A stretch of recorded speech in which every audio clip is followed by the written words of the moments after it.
มาใส่ มาแต่ไอ้ว่าไปแล้ว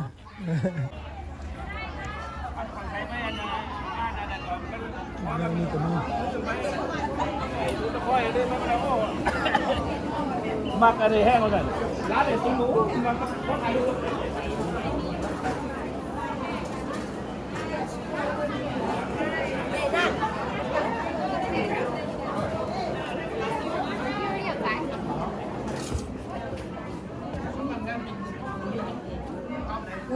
Bingo, anyone wants to play bingo?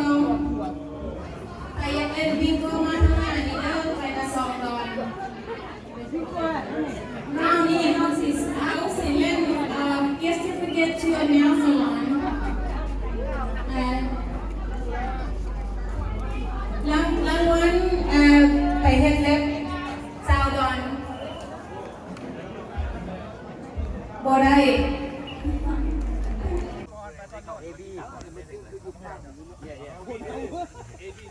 เขาเคยเอาก่อนเขาก่อนเลยนะเขาเคยเอาก่อนให้เขาเยอะเขามา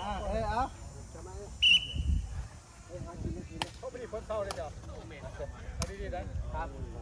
สวยเอาไปได้อ๋อเฮ้ย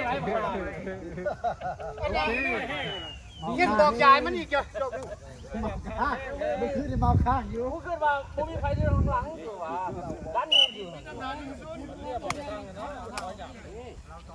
ไม่เชียวไหนตายแล้วไม่เชียว2-0แย่แล้ว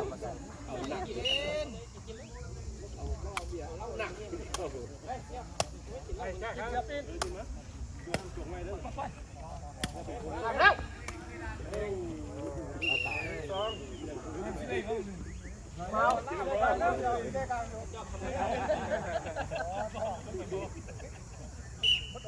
แยกกันตีกันก็เกี่ยวขันใจพอมีออกรู้ว่าโอ้ยแย่ดีมากเล่นบอลที่กอกได้น้อยหล่ะเลยออกมาแล้วเข้าต้องขึ้นอยู่ดื้อมาใส่ดอก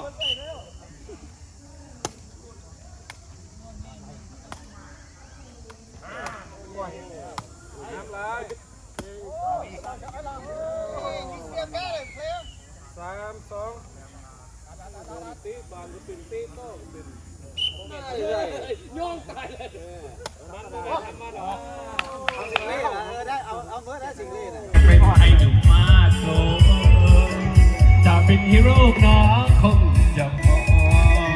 พี่แค่เป็นคนธรรมดามีวาสนาแค่เพียงใดจ้องพี่อยากจะได้มาเป็นเจ้าของโอ้ยเนื้อทองไม่หมดตามาจากไรจริงให้ได้เชื้อเป็นสิ่งก่อนเลย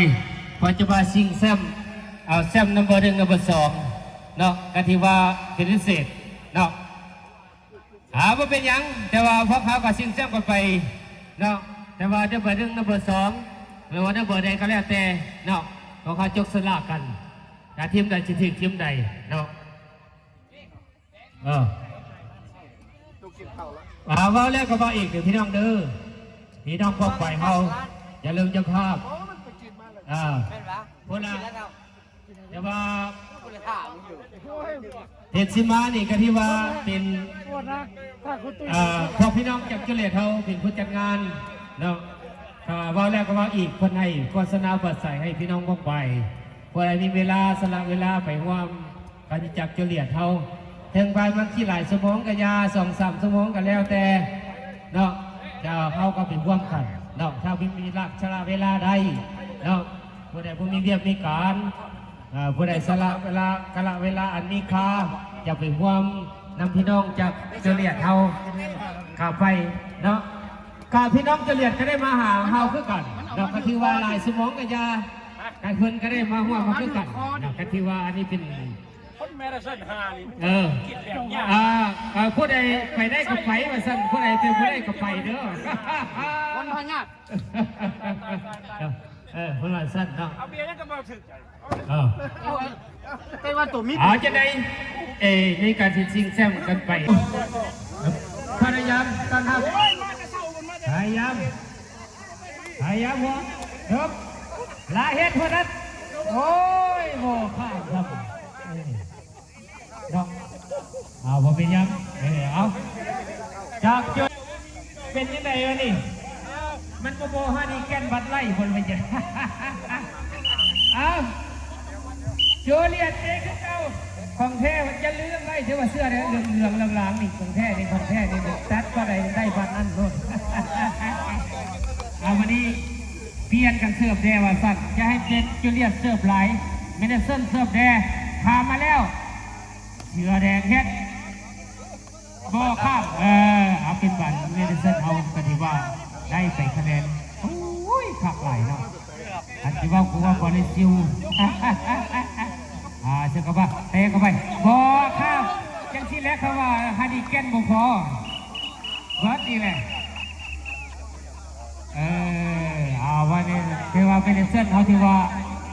ที่ว่าชนะจากจูเนียร์ทัศนาไปนะครับเข้ามาก็ใจดีใจน้ำไหลโอ้ยก็จะเกี่ยวกับคอยเส้นโพนะโทษสาเส้นโพมาว่าเรื่องการเป็นหน้าเรื่องเศร้าลงเข้าในการในเส้นทางหน้าเนาะมาติดต่อกันปีหนาวที่ไหนแปลงมาหาสุกันไหนบ่ให้มันบ่ให้ตั้งขาไปทางมีอย่างก็ไปมาหาสุกันไหนเนาะเดี๋ยวโทษสาเขาอาจจะจนขอบใจกันแล้วคนอื่นขอบใจน้ำท่านประธานวัดและห้องประธาน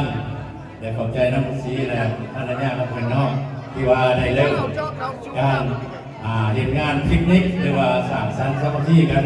เพื่อว่าบ้านกับบ้านเมืองกับเมืองนอกเป็นบุญกินปลามาเป็นกินเข่าแล้วกันนอกอะไรกันแน่ขอความขอบใจและขอความขอบใจน้ำแดงคั่วเอาได้หลายนอกที่ว่าอาหารการกินแล้วกันนอกอันนี้ก็แม่ข้อมูลกับใจน้ำทุกท่านแต่ว่าก่อนที่ว่าเอาสามท่านงานกีฬาหรือว่างานสามัคคีกันทุกปีเพื่อสังสรรค์หรือว่าให้พ่อแม่พี่น้องมีความสามัคคีมาห่วงกันผู้ใดมีหยังหรือบ่มีหยังก็มาห่วงสามัคคีร่วมกันเพื่อสังสรรค์ในว่าเขารวมเรื่องเข้ากันได้น้อยบทบาทเพื่อว่าเนี่ยน้องลูกหลานสืบต่อกันไปน้องไหนน้องเจ้าหน้าปฏิวัติไปมางานสลัดพิกนิกสามัคคีเจ้าเป็นลูกไปกดเป็นลูกไปกับโอ้จากกันเนาะอันนี้ก็เป็นเพื่อว่าสามสามัคคีแฟมิลี่เฮากับแฟมิลี่เฮาไว้มันถือให้มันพูดจักกันเรียกว่าสืบต่อกันไปน้องไหนน้องอันนี้ก็เป็นพวกสังสรรค์สามัคคีของพวกเฮาเนาะเพราะว่าพวกผู้ข่าเองก็เป็นสร้างตั้งขึ้นมาน้ำเศร้าลงน้ำเจริญหรือว่ากีฬาน้ำเจริญจะเป็นว่าได้สร้างสรรค์ขึ้นมาเพื่อว่าให้ลูกเต้าลูกหลานเพื่อว่าสามัคคีกันย่างปีหนึ่งนิดละหนึ่งกินข้าวสามัคคีกันทีหนึ่งเจ้าสินี่ยังหรือโมมี่ยังจะมาห่วงกับดีใจนะสินี่หรือโมมี่โมแม่ก็สิดีใจกันมาห่วงแต่ผมมาห่วงไปก็ดีใจแล้วโมแม่มาสิโอถือหันถือดีมากหรือโมถือกับแม่ดีใจที่ว่าเหมือนเจ้ามาห่วงนั่นพวกข้าพเจ้าน้องแม่น้องอันนี้ก็เป็นขอขอบใจนำทางประธานวัดเมืองเป็นเมือง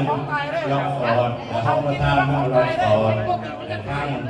ผู้ศรีหรือว่าพนักงานเป็นที่ว่าเริ่มสร้างตั้งการเห็นบุญกีฬาหรือว่าสามัคคีกันในมื้อนี้ก็เป็นขอขอบใจนะมัดทุกทานที่สละเวลามาบวชในงานพิกนิกมื้อนี้เนี่ยใดออกทุกพอขอโทษขอไปนำไปน้องอันนี้ก็เป็นข้าพเจ้าก็เป็นตั้งนาทีมของเมืองเจริญที่ว่าได้มีกีฬาขึ้นมาติดต่อโมเมนต์มาแต่ไม่ได้เส้นมาแต่ใส่กระสังมาห่วงสามัคคีนำกันแต่ว่าเป็นพี่น้องเดียวกันนอกจากในนอกอันนี้เป็นสามัคคีกันนะครับก็ขอสนใจในหลายนอกจากในนอกและอีกอย่างหนึ่งแต่แกขอเชิญทุกทางไปร่วมในงานพิกนิกของเมืองเจริญที่การทำงานนอกในวันเสาร์15นี้แต่ว่าทานผู้ใดมีเวลาก็ขอเชิญไปร่วมน้ำกันในนอกมีเวลาก็ไปผมมีเวลาก็ให้ไปเบิ่งว่าเมืองเจริญเฮามีความสามัคคีกันจังไดสร้างสรรค์กันจังไดก็ขอเชิญนอกกันในนอกอันนี้ก็ขอความขอบใจครับข้อมูลกันนะเพื่อนครับ เอาละเพื่อนที่เขาได้เอาเลยมาเลยนะโอ้ยดียากนะรอบที่3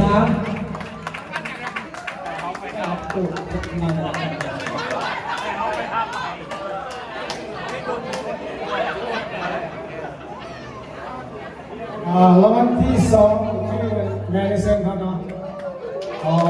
เป็นรางวัลที่ได้เลย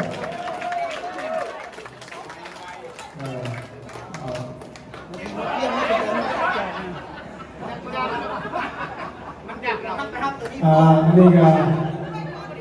รางวัลที่1เนาะก็มอบให้ทีม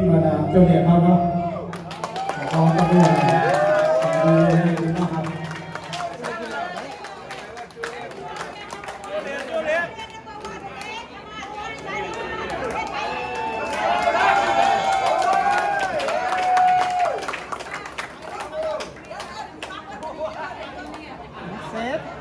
เอาเดี๋ยวขึ้นมาถ่ายรูปไปเนี่ยมาเบิ้ลกีฬาเข้ากันมาถ่ายรูปถ่ายห้องกันนะถ่ายรูปถ่ายห้อยกันก่อนระบบ